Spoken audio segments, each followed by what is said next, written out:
Smo vedeli, da bo popolna zapora, ampak nismo pa vedeli, da bo kaos, ker nismo strokovnjaki, zato so strokovnjaki in Dars nam je zagotavljal, da bo zagotovljena pretočnost, da seveda bo okrnjena, kar razumemo, ne razumemo pa te kaotične situacije. Čakaš na Štajerski avtocesti, potem na Ljubljanski obvoznici vsak ponedeljek in torek, uro pa pol do 2 uri in potem še 4 ure na Fernetičah. A vi vsi kot stranke želite imeti kruh frišen, časopise, gorivo na bencinskih črpalkah ob času, pravočasno, pa še najbolj, da nas ni na cesti ta cajt, ne?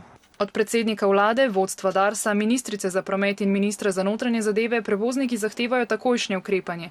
Pristojne so danes prosili za sestanek, da bi jim povedali, kako naprej, a so čakali za manj. Zelo neodgovorno in zelo nespoštljivo od teh odgovornih ljudi, da nismo toliko vredni. Tudi mi smo vse zapustili, prišli danes na ta dogodek z namenom, da rešimo slovenski avtocestni križ, da rešimo pretočnost, da najdemo solucijo in da najdemo neko rešitev.